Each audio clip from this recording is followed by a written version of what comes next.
Len Kopka. Hello, all the folks out there in YouTube and Facebook and wherever those things are linked out there on the interweb. We're happy to have you. How you doing, Greg? Absolutely, absolutely. I'm doing good. We survived our shake and bake this week. We had temperatures in we broke the all time heat record for Chicago yesterday, Wow. These kind of and records are falling like dominoes these days. it was yeah it was something. It was pretty damn hot, and so hot that I opened the back door to let the dog out. She's like, "Yeah, no, I'm not doing that." um, Yeah, we've had a wet one down here, and it hasn't been abnormally hot where I am. It's been the middle of the country that's been seeing the really bad stuff, but it's been a wetter summer than it has been in a long time. And we're used to seeing some Atlantic hurricanes this time of year, kind of starting to broil. We did not expect one to hit California for the first time in more than a decade. well, that's Across some that's interesting birds certainly out the there.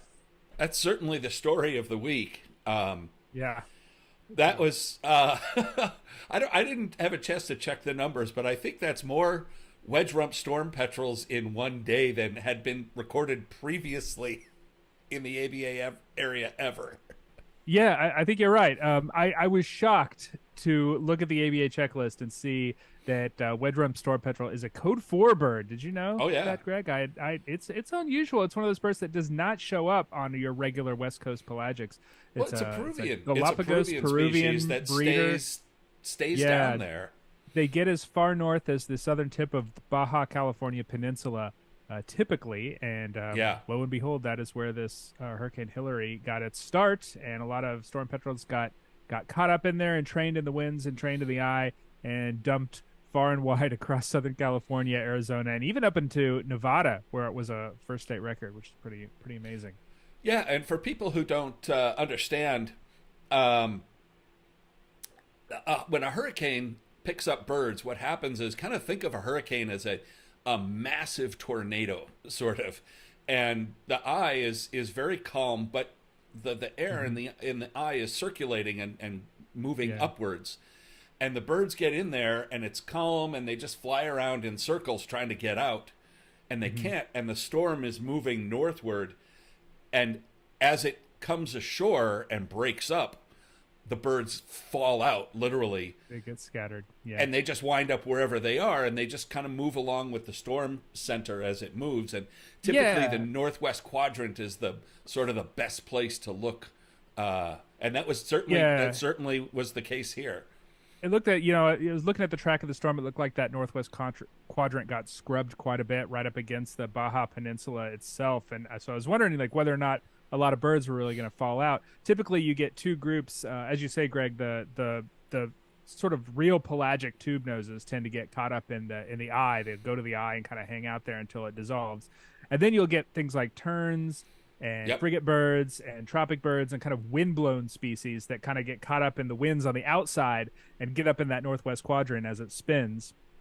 Well, I guess it's backwards, depending on I don't Yeah, know which way my camera is working, but you feel me. It I goes gotcha. counterclockwise, but yeah, and so they get scattered up against there, and storm petrels, I guess, got caught up in the winds more than the eye this time, and got just blown to heck. But there were a lot of other things around. I think there was a frigate bird in Arizona, a couple frigate birds in Arizona, some of them in interior Yeah, California. well, and there were Tropic least bird, storm petrels, black lots of storm lots of petrels. terns. Yeah, Yeah. lots of black terns, common terns, kind of coastal species that got blown inland. It's a wild and kind of exciting phenomenon, and it looks like a lot of people got a good look at wedge rump storm petrel through all this. They were Absolutely. And all I over mean, the place in Arizona. and some of the birds were foraging like 20, 30 feet away from people standing on the shore, which, Yeah, they don't see unless people. you go where they How many breed, you people on never the see yeah that. yeah yeah pretty wild And stuff. there was another storm that blew ashore in Texas. It Hmm. wasn't a Oh, is that hurricane, but it right? was Yeah. a tropical storm. And that pushed a flock of 70 to 100 frigate birds inland. I don't know if Yeah, you frigate saw birds that are classic picture. wind ones. Yeah, I don't know if you saw wind that birds. picture from Freer, Texas, but out in the middle of the I Texas didn't see it. scrubland, some 120 miles from shore, there's Yeah. a picture of power lines covered with frigate birds like swallows, just That's sitting out in wild. the Yeah, Texas I'll have to check scrub, that out. 100 miles from water. Yeah. It's Yeah, we get that too in the east. I live pretty far inland, so by the time that the storms hit the Atlantic coast and get to where I am, they're usually at no more than a tropical depression, but there are some winds associated with it. And so we get mostly coastal birds that just get blown in when the winds just follow the winds until the winds die and then they turn around and go back to the beach. But it's Right. things like skimmers and terns and laughing gulls and birds like that. And if we're lucky, fingers crossed, you get something like a frigate bird or a tropic bird. But it's wild. Storm petrels are funny birds. You never know exactly how Yeah. strong the winds need to be to get them to go inland. I've seen them with just like tropical depressions get blown inland, and then And there's this it's relatively and strong storm. It's really interesting. before we get into our birds, because we actually have a lot to talk about We today. do. Oh yeah, Um, yeah, yeah. but it's interesting. You're right. How little it can take to move birds. I remember the last Yeah. hurricane that sort of fell apart, that came ashore and sort of came up the Mississippi Valley. It was 3 years ago, I think. Um, Hmm. yeah, the predictions were, this isn't going to do much. Maybe look Yeah. in Alabama for some birds. There were Yeah. birds there were tube noses in Kentucky and Bandrum Tennessee, storm and petrel. Yeah, I remember yeah, that black cap petrel in Tennessee. Yeah, yeah, yeah. crazy And stuff. Lily it's Poppy on YouTube asks, "What variety of frigate bird? Magnificent frigate birds." yes. Sorry. Magnificent. That's the default one for the most part here and now. Oh, there was hope that maybe Hilary might bring up some a great or a lesser if we're super lucky, but I don't think it did. I think they were all No, I don't think magnificent. it did. Mia McPherson says hi on Facebook. Hi, Mia. And Susan Hey, Nelson. Mia, good to see you. Susan Nelson says she's got pee pads down in case it's too hot to let the dogs out. Yeah, my dog weighs 80 pounds. That's not happening. Um, Need to double those up. yeah. So, all right, let's jump into our birds. Yeah, let's talk And birds. so the first up is a Oh, this bird one we again. talked about. Yeah, it's this one again. Is a bird we talked about 2 weeks ago. And you and I remember we kind of left it as Melospiza species, either song or swamp. I kind of lean towards swamp, mostly based on structure, the bill shape, the way it presents. And Nate, if I remember correctly, you felt that the lightened up version, which showed more of the face pattern and stuff, you felt kind of trended more song sparrow. Yep, but In your I think both of us were pretty open to whatever interpretation, given that this is absolutely, not the best quality photo that we're dealing with here. absolutely, as we say, almost every time we do this, we get a picture where, if we have more information, we'd definitely be able to identify this bird. In the But field, it'd be easy. Yeah. in the field, it'd be easy. But you get pictures where it's kind of hard to tell. Well, anyways, one of our viewers, Woody Goss from Chicago, has been working on identification issues, and he was watching last week, and he sent me a note with these two pictures saying that one of the things he's working on is the difference in tertial pattern. So that this is the pattern of the individual tertial feathers, and I realize we're getting deep in the weeds at the outset here, but bear with me. So, and he says that they're different between song sparrow and swamp sparrow. Now, the immediate thing to say is what you said, Nate, and that is that song sparrow is one of the most variable birds on the continent. So, Yeah. does this hold true across all of? Who knows? He's working on it. But I did look at song sparrows from the Northeast, which is where our mystery bird was from, and it does seem to hold. So what he says is, look at the song sparrow and look at the three darkest feathers, the biggest darkest feathers on the left side of that bird. Those are the tertials. And look at the top one. You can see it in all three, but especially the top one. And note how the very darkest color, the blackest color, in the center is fringed by brown and then fringed again by a cream color. And then look at the swamp sparrow on the right and note how it's blacker and there's no fringe. And Woody says that that's consistent, at least as far as he's gotten. I realize it's something he's working on. But it's also obviously very subject to wear because, as Nate, as you point out very often, melanin is tough, and bird feathers are dark. The dark, that's why gull wingtips are black because they wear slowest. So as the outer fringes wear, the outer buffy white fringe is going to wear first, and then the brown part's going to wear and then the darkest. So anyways, yeah, I mean, I think this is really compelling. I always enjoy a visual cue here. So thanks for that, Woody. I only have a couple caveats. One is, as you mentioned, Greg, song sparrow, famously one of the most diverse birds in North America. It shows a great deal of variation across. My sense is that the photo here of the song sparrow is an older specimen, and so the stuff looks a little bit faded. My only question is this indicative of a typical song sparrow? Because I think that the swamp sparrow image is much brighter and probably a newer specimen. That I don't know. I don't know that either. As we say with all our photos, a good photo takes away all these question marks. And absolutely, it could be a swamp sparrow. Absolutely, I'm open to that interpretation. And one other data point, just that kind of jumped out at me, was the sort of olive tone to the rump that we saw in that, just peeking out a little bit, which just has always said swamp sparrow to me. But anyways, something else to look for and something to think about. And, we love this. And one of the things I love most about this, and the reason I wanted to talk about it now, is it doesn't matter how common the bird is. We're always learning new stuff. That's absolutely right. For birds who've Lynn Kopka says, let's see the new bird again. Let's see the old bird again. Oh, that one. Yeah. I have no doubt that I've always said that, this image looks swamp sparrow to me. The lightened image looks more song sparrow. I think this image is very saturated, so I'm wondering how much of the rufous I can trust, as opposed to, because the green looks way over bright. Yeah, I mean, it absolutely could be swamp. No issue with that. Okay, we're gonna move on now to Alberta, Canada. Alberta, this is an interesting bird. And I should have looked at these before. I looked at the sparrow image, and I was gave like, to you we're going to talk yesterday. about that, and I just got to put it down. I know.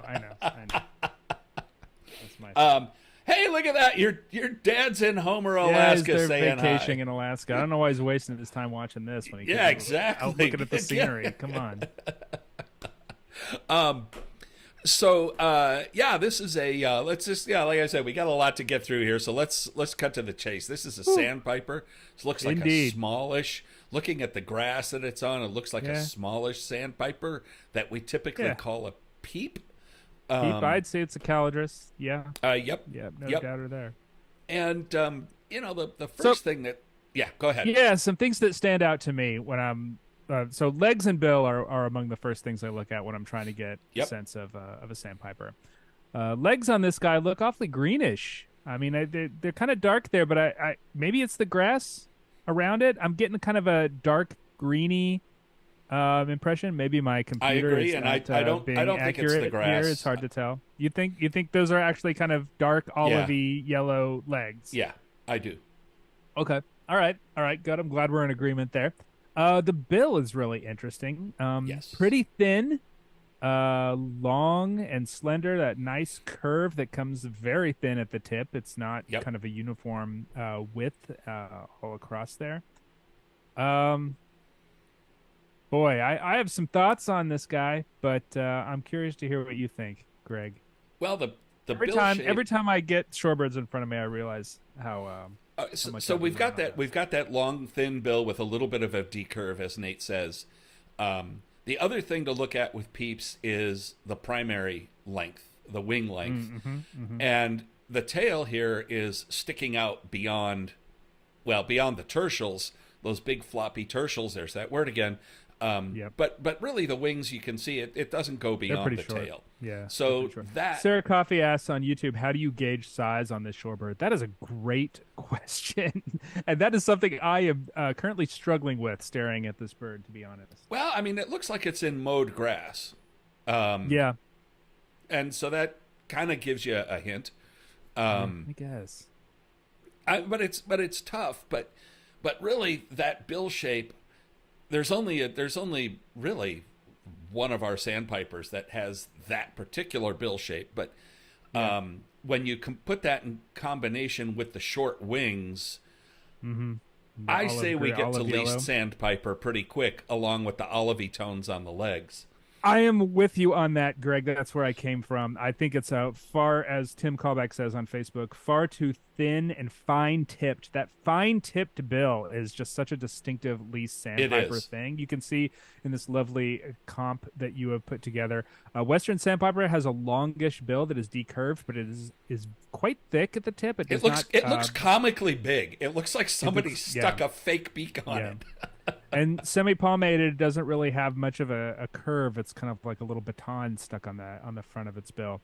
The thing that really is bugging me about this least sandpiper is I think of them as very big-headed shorebirds, and I think that's part of you're kind of sleeked down. I think this guy's kind of puffed up. His body's kind of puffed up, and it's giving me some weird vibes when I try to discern anything from its proportions. But yeah, it's got to be at least. That's really the only thing it could be. Yeah, the bill shape, like I said, of the expected small shorebirds that we have, that thin, little decurved bill, really least. And and you can, when you compare it now with birds with black legs, truly black legs, the greenish tone to that leg actually pops out a little bit more.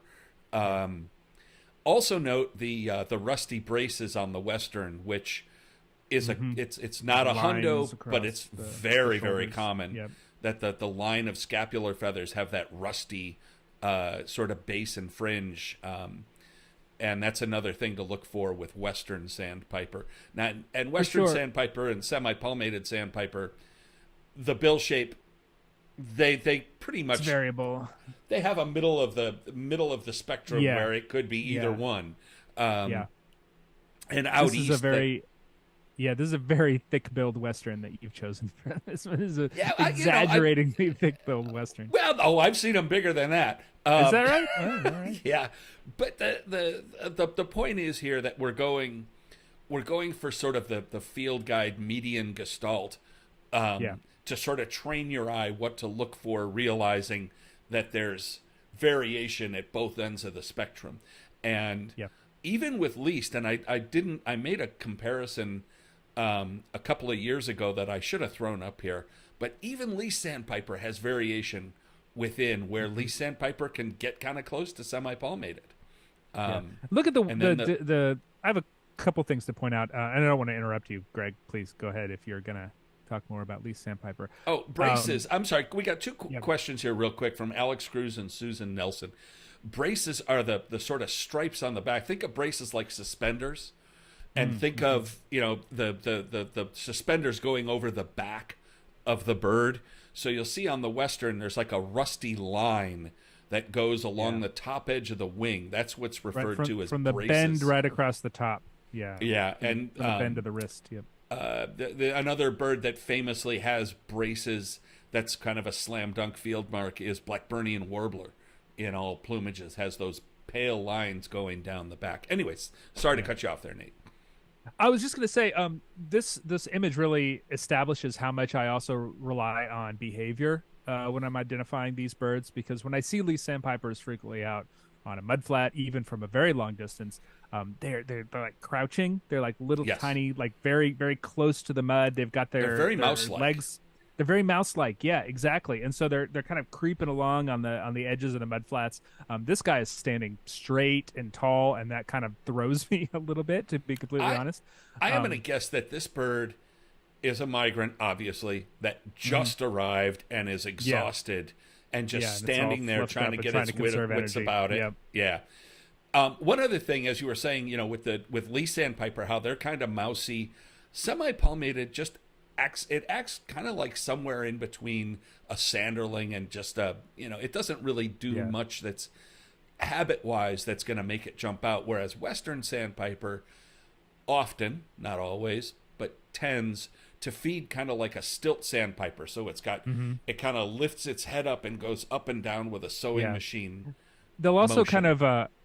kind of reach their bills out farther in front of them than semi-palmated. A lot of times semi-palmated, when they're probing on a mud flat or a sandbar, they will pick at things that are relatively like right there in front of them.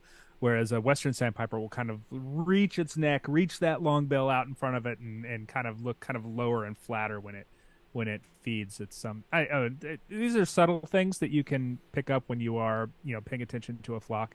I wouldn't use any of these as a drop dead nailed on identification, but there are little things that you might little subtle things that you might pick up on when you're seeing a mixed flock like that. Yeah, when you see them together, you'll see that often the least sandpipers will be a little bit higher up on the mud where it's a little more That's right. solid A little and firmer. working Yeah. through the little weeds at the edge of the mud flat. Again, like mice, Yep. they just kind of go through there, whereas the semis are kind of out in the mud picking stuff Yeah. up, and the westerns are a little bit often belly deep doing that Yep. sewing machine Longer bill makes sense. thing. Yeah. Yeah, and also the length of the wings is also kind of nice to see here too. The least has got those little short wings. It's a relatively short distance migrant, common winter bird across the southern tier of the ABA area for sure. Whereas semi-palmateds will fly all the way down to northern Central America. I'm sorry, northern South America and the Caribbean, and so their wings are a little bit longer. You can see that really nicely in this comp too. Yeah. Yeah. Okay. Next up. Oh, great! It's water thrush season again. Now it is water thrush season, and this one photographer who found both of these birds at I think it was it was South Padre, near the visitor center at South Padre. This time of year? And yeah, just this week. Recently? Yeah. Okay. Just this week, yeah, and it is a fantastic comparison of the two water thrush species. Yeah, for sure. It'll make it easy. It does make it easy, and I thought that this is the time to talk about it while we still have Louisiana's.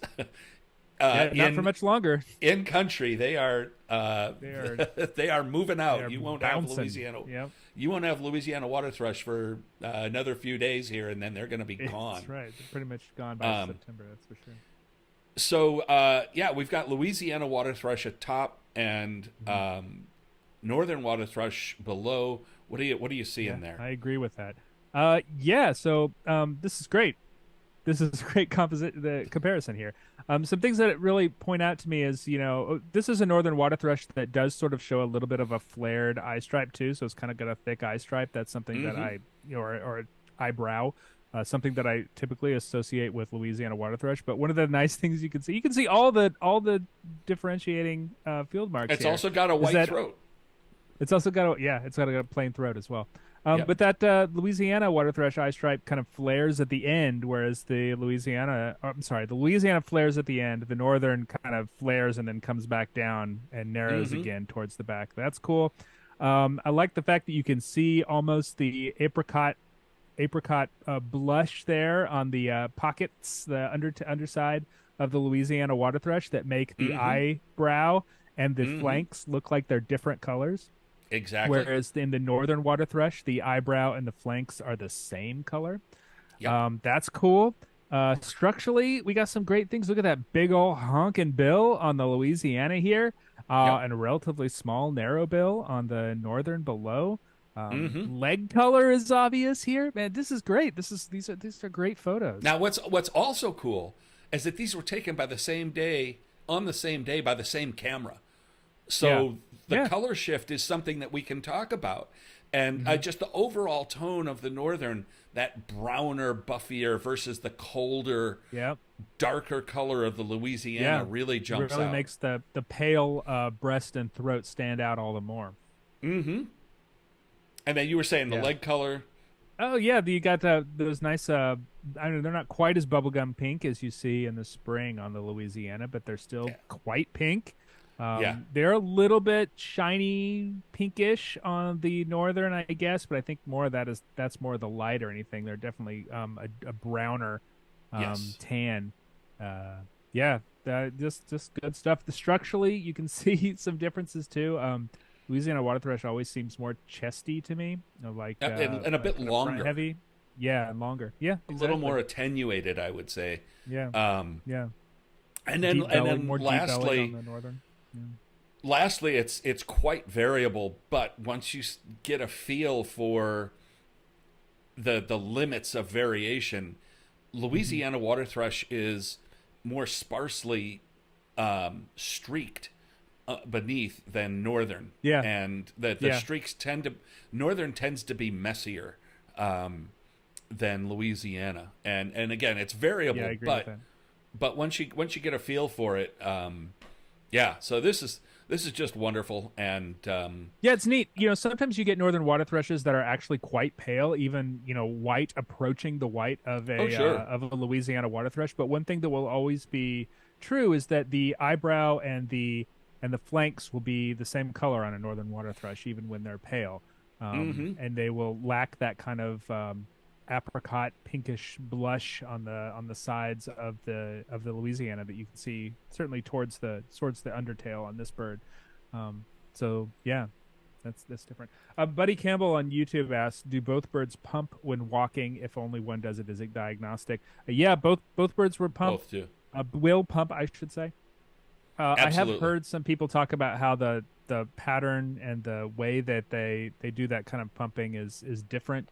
I'm not sure I've ever seen that. It's quite possible I haven't seen enough northern water thrushes to really get a sense. That's a bird that I only see briefly in the spring and in the fall, whereas Louisiana's nest around where I am.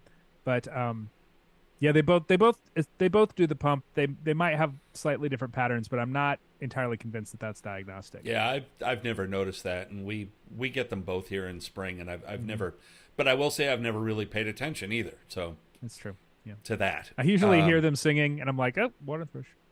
yeah. They can be hard to find Okay, sometimes. here's a All fun one right. from Yeah, Wisconsin. it's fall warbler season. Here we go. It's starting. September is fall warbler season. We've got Yeah, three birds in this image. and we've had an early migration this year. Yeah, Have you? there's well, I mean, there's northern water thrushes in South Texas already, and it's Yeah. still a week I ago wonder if in all those August, and it's I wonder if all those fires up in I kind Canada of got the birds think moving south I kind faster. of think Yeah. it did. I think birds that couldn't really find a place to nest just kind of wandered around and then decided, let's get out of here. Yeah, let's get out of here. Yeah. Go back to Um, the tropics. It's nicer there. Don't blame them. yeah. So yeah, looking at the rocks and the water and everything else, and just the general structure of the birds and the little Hmm. yellow, and of course the pretty much immediately identifiable bird in the center, we know that these are warblers. Indeed, indeed, we've got some different things about the warbler. Obviously, the center bird is kind of on its own. Should we tackle that one first? Let's go. There's only so many or maybe only one warbler in the ABA area that is all yellow on the face. Nice big plain face with a bright black eye and that distinctive little black cap. That is Wilson's warbler. That's a pretty classic one. That's a pretty easy one. It And then is, we'll and the move only on to thing those that could other two be birds that are in their fall plumage. Hey, it's Wilson's warblers in its fall plumage too. It's the same in it spring and is fall. So the only thing that could really be confused with would be a hooded warbler yeah, in some sort of transitional plumage, but if it was a female, it wouldn't be that black on top, but it would still show some sort of hood remnant yeah, somewhere. something around the Um, ears or yeah, yeah. This is just a perfect little Wilson's warbler. exactly black cap warbler. So what about the one on the right? All right, so we do the one on the right, the mostly obscured one on the Mm-hmm. right. So there's some important things that we can point out on this one. It's got a full white eye ring. That's Mm-hmm. pretty distinctive. It looks like it's got some pale wing bars. They're white-ish. Maybe not kind of sharp white as the bird on the left, but maybe a little more of a yellow tinge to them. Maybe. Um, Nice olive green on the cap all the way down to the back, and gray everywhere else. And one That's what I'm thing, seeing.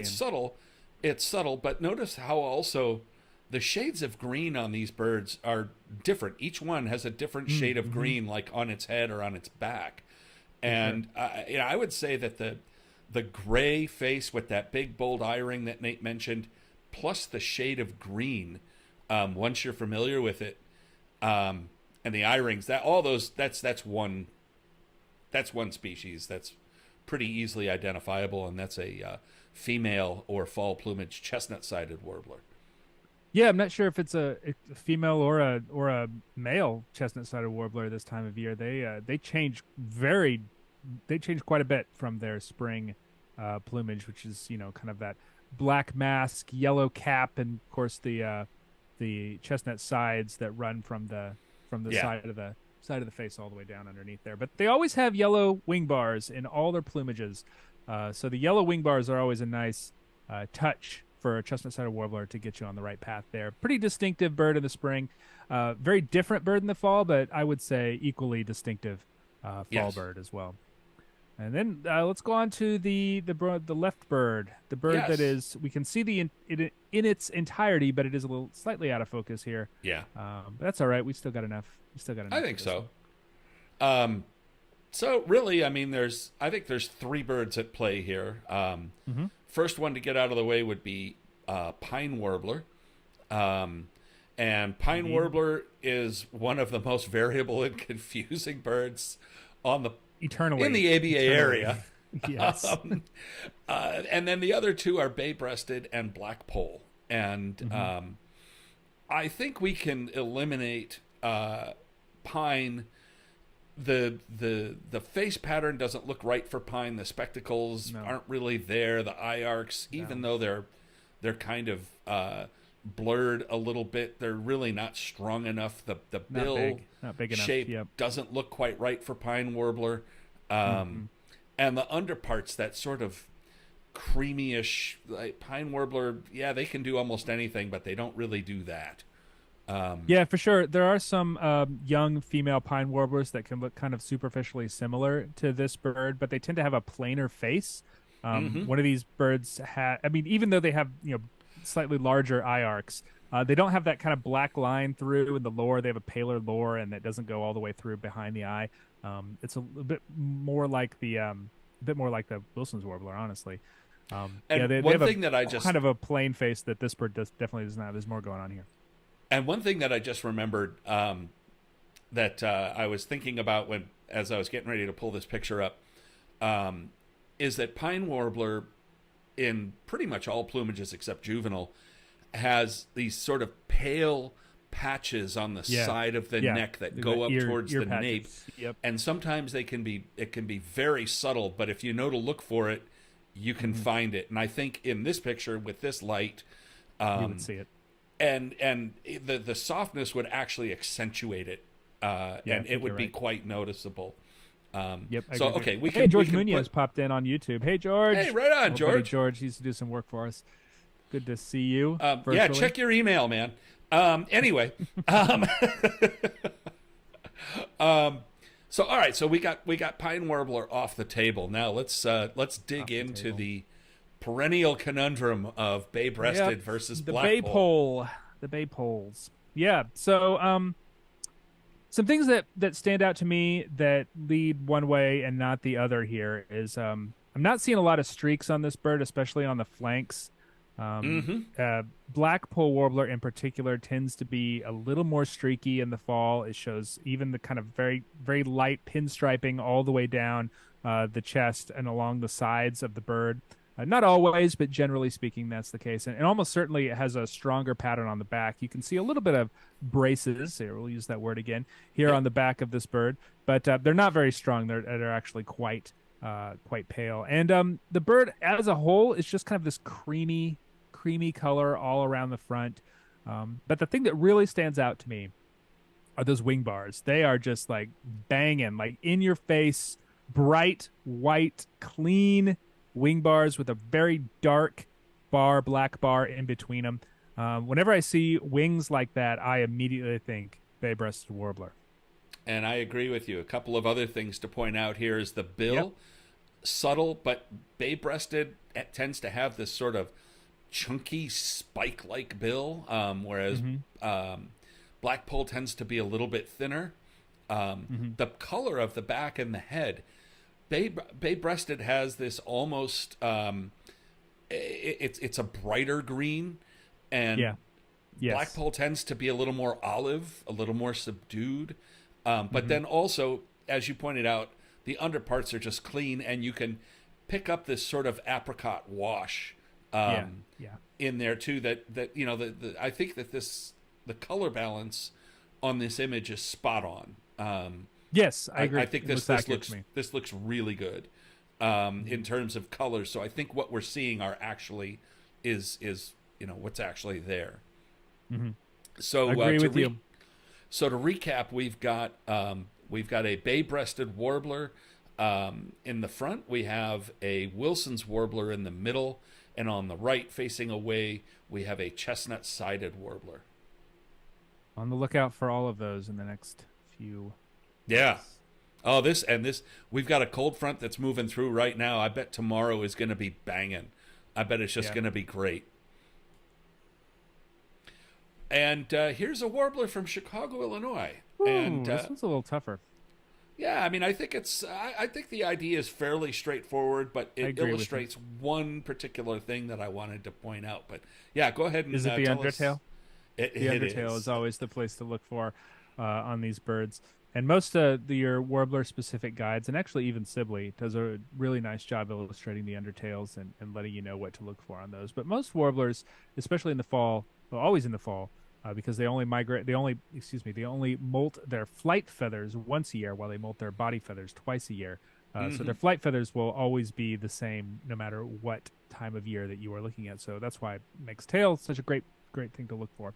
But some, when we talk about confusing fall warblers, as Peterson once put it, fall warblers for the most part are washed out versions of the spring birds that we've seen, with a few notable exceptions, namely bay-breasted and chestnut-sided warbler for them, and blackpoll for that matter. Yeah. But some things to look at. The kind of overall yellow here, a lot of yellow on the head. It looks like it's got a little bit of a pattern on the face too. That black kind of at the wrist, on the body, and the two white wing bars all seem pretty important to me. But let's talk about the tail, Greg. Well, so if you go through the field guide, you'll find a few species that look like this. And the one thing to note here is that these pictures were taken in Chicago, and it is fall and birds do vagrate. But the species I think we're looking at are Townsend's hermit, golden cheeked, and black-throated green. And of those four, there is one that is four. Far more likely than there's the one other that's three. Expected in Chicago, and three that are not. Although Townsend's warbler has become almost annual in the Great Lakes. In the Great Lakes, it is annual. I would say in the Illinois, Indiana, Wisconsin, it's pretty much annual. But so I think hermit we can put aside. Hermit has a smaller bill, more yellow on the face, yellow on the throat. No pattern there. Yeah. Golden cheeked, forget about it. Yeah. So I think the farthest north that has ever been seen, there was a record around St. Louis, Missouri. Yes. But I think that's probably yes, well, an amazing record. Farallon record, islands of California as Yeah. well. But those Birds are get exceptional. Yeah. But the reason I picked out these two pictures is, as Nate said, these pictures do show something that's subtle, but if you can see it, and we do see it here, it's kind of slam dunk for black-throated green, and that is that yellowish wash across the undertail coverts. So right where you see the wingtip sticking up on the bird's rump, right below that, you see this sort of very subtle but very real yellowish wash. We can see it in both images. And often when these birds are overhead and you get a little glimpse of that yellow face and they're looking down on you, but they're showing you their butts very cleanly and very plainly, if you see that yellow wash across the undertail coverts, you're looking at a black-throated green. Yes, and I'll even go further to point out that the Warbler Guide by Stevenson and Scott Whittle. Hold it in front of you. It's disappearing into the background. There you go. Is a great resource for that sort of thing. It's got images of those undertails on every species account. That was all done by Catherine Hamilton, another great bird artist. And also, if you don't have that one, the Peterson version by Kimball Garrett and John Dunn, also very good, has a whole plate that just shows warbler undertails. So those are very useful resources for this time of year when you're looking straight up and you're all you can really see sometimes are the undertails of the bird. Yep. Okay. Put it back on my shelves here. Huh. 'Tis the season, I guess. Oh, another one. Okay. Yeah, another warbler. Let's do it. Let's do it. Let's keep at it. Not much to go on this one. This is a very ratty looking bird. It's clearly in the middle of a body molt. I am gonna guess. I'm gonna guess. I'm gonna say it's a warbler again, based on the foliage that we see behind it and the branch it's sitting on. This is not a large bird. Yep. It's got a thin warbler-like bill. It's not any of the birds that have thin warbler-like bills, like chickadees and kinglets or anything like that. Kinglets have wing bars, so we can immediately push kinglets aside. Vireos, the bill is not really heavy enough for a vireo, and it just doesn't look like any of the vireos that we have in any way. No, the bill's all wrong. Vireos have a pretty thick bill with a hook tip. They're actually like little shrikes. But we can see enough to positively identify this bird. So, no doubt. Not a lot to go on this bird, but that honestly, the fact that there's not a lot to go on is a field mark in and of itself. So we're looking at a bird that is, mostly kind of a grayish brown all over, a little bit warmer on the sides. But I'm really dialing in on that face pattern here. That even though it is kind of mucked up by feather replacement, there's still enough there that we can get something. So we're looking at an eye line, a nice eye line that goes a little bit behind the eye here. Maybe some broken eye arcs here, and I the would mustache. say definite. I would say definite eye arcs. Yeah. And then the mustache and the throat kind of merge into each other to make it kind of largely white on the chin and all the way, towards the eye. Even a little bit of black in the face, between the eye and the bill, and maybe a little bit further down. This is a bird for which the name is given to the male bird, not the female, unfortunately. And this is either female or a young bird. It could be a young bird. Could be. Chris Ortega, I would say it's an adult female, thinking about it, because I think a young bird would be in nicer plumage. Yeah, you're right. I think That's it exactly would be in it wouldn't be so beat up. Yep. Chris Ortega's joke, somebody, parentheses, featherware, stole her purse. Which is alluding to a colloquialism about a field mark that we'll get to in a second here. Kind of see it. Well, maybe. A little bit. Yeah. Maybe. Maybe. If that's, maybe. I think you can. But another thing that I see here, and I think the colors are pretty close to being correct in this image. Yeah, maybe a little brighter than usual, but not so much that it's going to screw you up. That the color seems kind of unique. It's got this kind of dull olive, but kind of gray, kind of almost going to bluish looking on the head, the top of the head, that we're also picking up a little bit in the tail as well. It's very subtle. Good point. But it's there. I mean, it's that it's should there. That should age and sex this bird as well. Yeah, so we'll jump to it. This is a young. I thought it was a female. I'm now pretty convinced it's a young male, black-throated blue warbler. And the black-throated blue warbler is one of those birds that the adult males retain their spring plumage. Well, they molt into the identical plumage, but they have the same. They look the same in the fall and the spring. Female birds and young birds look more or less the same. They typically have a little bit of a white patch on the wing that an adult females have. Yeah, and Tim Kalbach points out, and I think he's correct, that the puffed up flank feathers are kind of covering that little white patch at the base of the primaries. Yeah, that's what I was thinking. Yeah. But the fact that there's, blue in the tail and blue kind of on the crown suggests that this should be a young male here. So even if it did have that, it wouldn't be nearly as distinct as the kind of classic little pocket square on a female.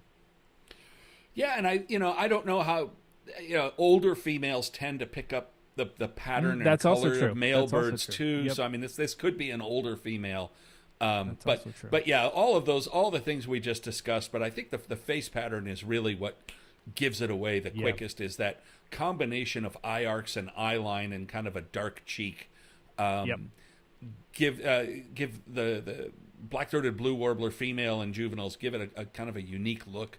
American redstart is a bird that might kind of get in this direction, but it's got a much more open face, a little friendlier looking, and it has Longer a tail, smaller. too. It has a longer tail and a smaller bill. Yes.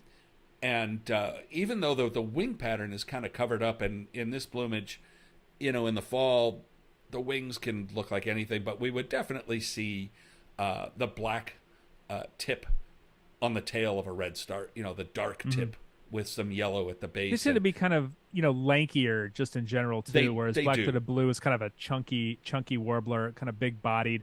Yeah. Yeah, so Different this shape. is Sometimes you can even see the feather, the rictal bristles on a redstart. They've got rictal bristles Absolutely. like flycatchers as well, and you can't see that on this bird. Absolutely, you are absolutely correct. So this is a female type black-throated blue warbler. Agreed. Move on here.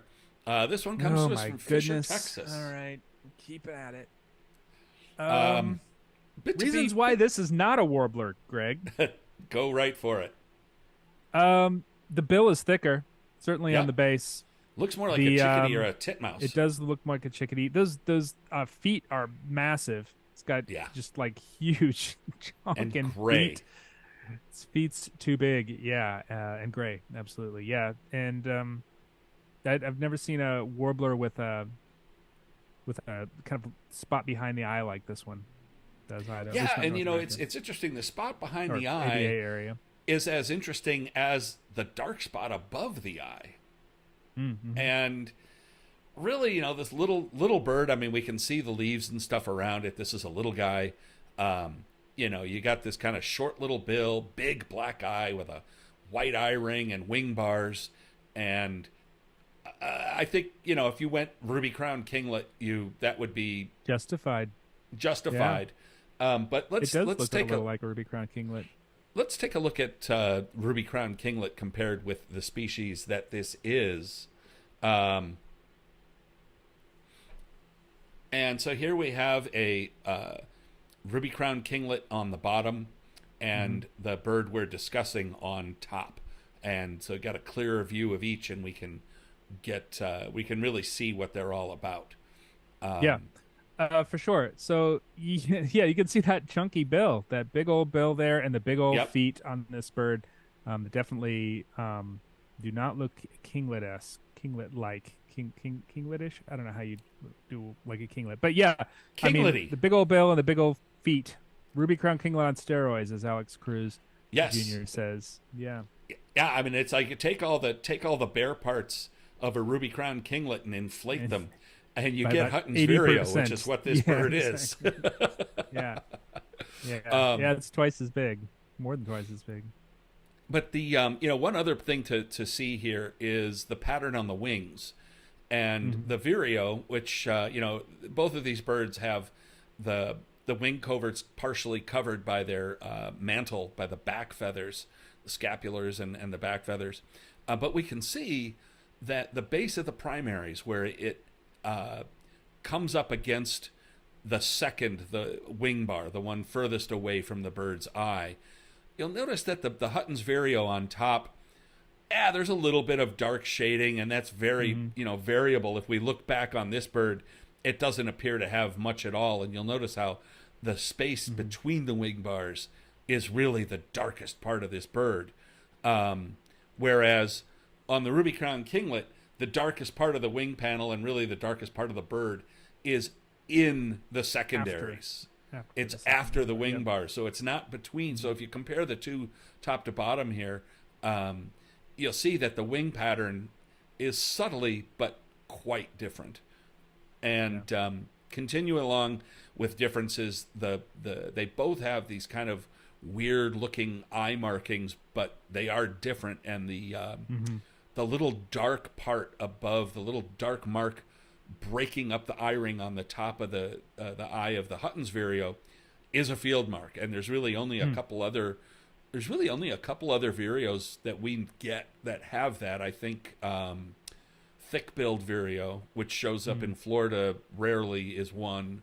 I think Cuban Vireo also. And I think Cuban Vireo also has sure. that. I need to remind myself of that. But yeah, both so quite rare. as Nate pointed out, the heavy bill with the kind of little curved tip, the little hook, and the big gray feet.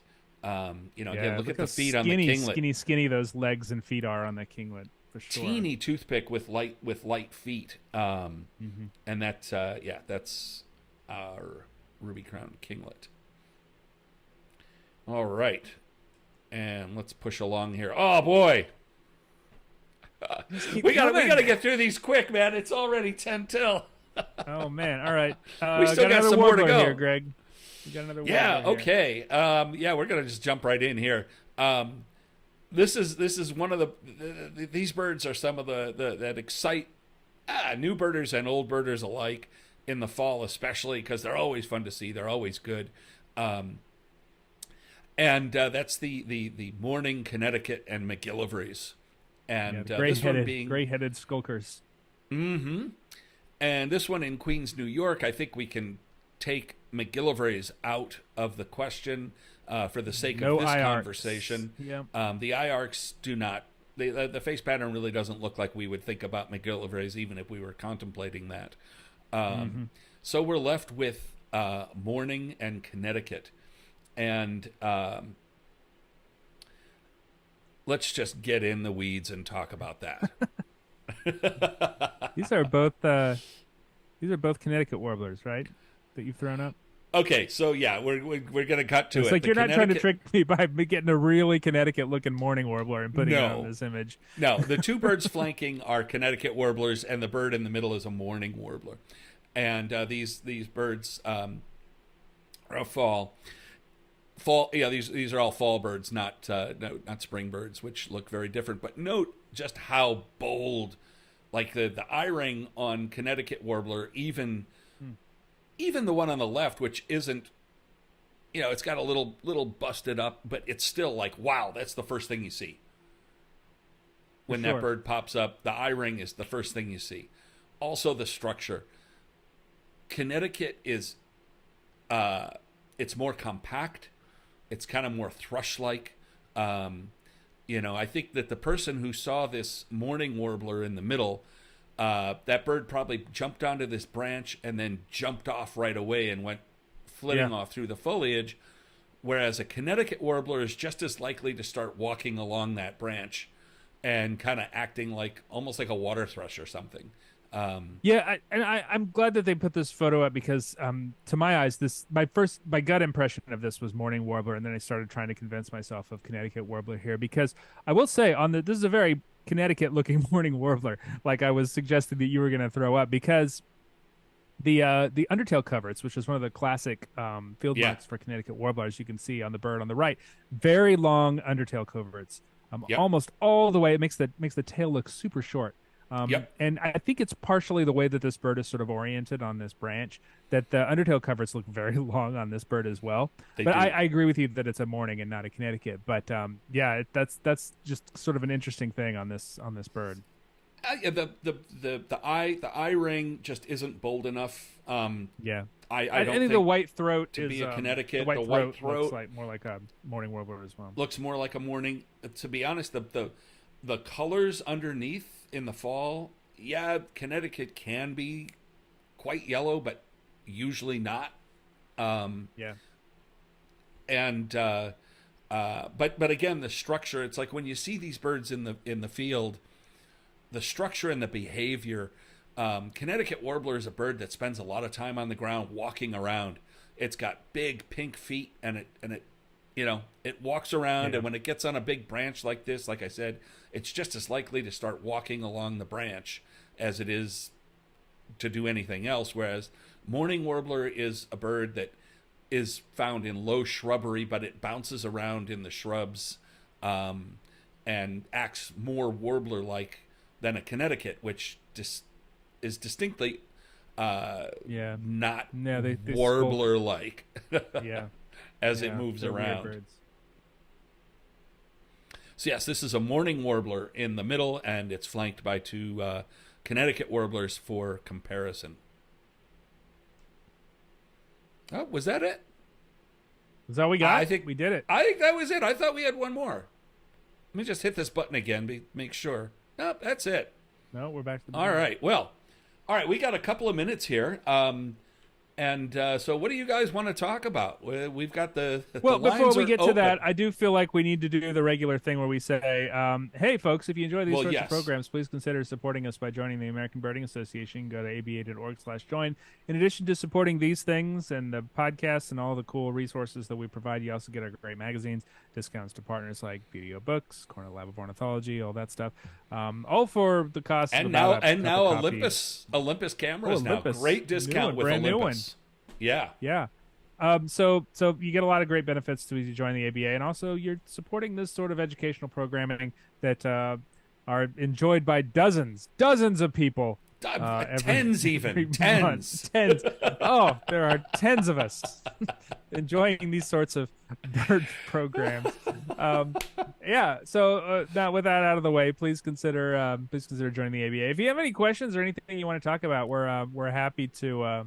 We're happy to take those questions. Otherwise, we will call it a day and come back in a couple weeks. But you can find us. If you enjoy watching these programs, if you missed part of it, you came in late, whatever, they're all sort of living on the ABA's YouTube page.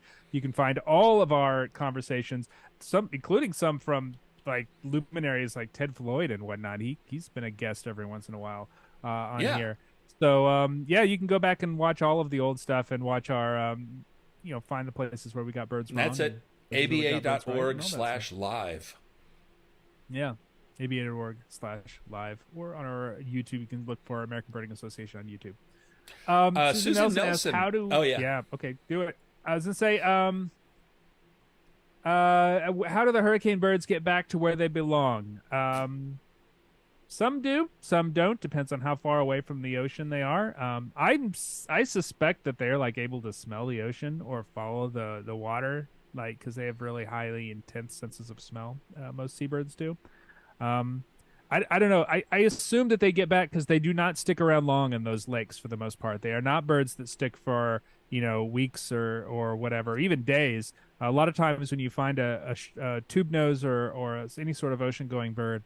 On an inland body of water, you've got maybe hours before they figure out where they are and start heading back. Whether they make it or not, I'm not sure, but I do think they definitely head in that direction after not very long. That's my suspicion. Yeah, I would. I guess I'd say I'm a little more pessimistic. I think that the number of dead tube noses that's found after a hurricane push like that is pretty high. And I would say that I think most of them perish. They can't find their way back. They can't find food. They're exhausted. And because they're totally out of place, they're often easy pickings for things like peregrine falcons, merlins, and stuff like that. But birds do move a lot. So, and these are among the best flyers in the world, so they can certainly travel distance when they want to. Yeah, Sarah Coffee asks on YouTube, what shorebirds are moving south now in the Midwest? All of them. All of them. Yeah. Yeah, I mean, typically, we get the earlier ones are things like, Lee sandpiper, semi-palmated sandpiper, and later shorebirds tend to be things like dowitchers and sanderlings and things like that. But really, if you look around the eBird reports from the Great Lakes, where pretty much everything's being seen right Yeah, now. in flocks, in groups, singletons, in doubles, all sorts of stuff. This is kind of it's kind of so there are two peaks of shorebird migration for the most part. Shorebirds quit breeding; they finish up their breeding very quickly, and the adults pretty much leave the chicks once they're fledged and start heading back immediately. So you get this early peak in late July, early August, typically of mostly adult birds, frequently in sort of ratty plumages, heading down south through the center of across the entire continent. And then maybe 3 weeks, 4 weeks later, then you get the push of the younger birds that come down too. And they are oftentimes in very fresh plumage, looking very nice. And then they follow behind. So you've got these two kind of peaks of shorebird migration. Although there's plenty of stuff going on in between them as well. But that's typically the way things go with shorebirds. And sometimes they'll be migrating well into the fall. As Greg says, I typically think of things like western sandpiper, long-billed dowitcher as being the last ones to come through. Yep. So once you know they're through, then it's starting to peter off. But for the most part, things will be moving. I live in the southeast, so a lot of the birds, short distance migrants at least, are coming here. Like this is where they're going to spend the winter. So things like least sandpipers, yellow legs, and whatnot. Yeah. But yeah, Well, they're I moving. think, They're moving right now. I think we just ticked past the hour. So once again, hit that join button on our homepage or anywhere on Please our consider. website and become a member of the club and help support these kinds of programs. And we will see all of you in a couple of weeks. Yeah, make sure you sign up to the ABA's newsletter flight calls if you want to get a heads up on whether we're gonna be on. Usually get about 24 hours advance notice at least. You can make your plans around it. If you've got lunch plans, you can cancel because obviously you want to talk about bird migration with us. So we'll see you in a couple weeks, everybody. Have a great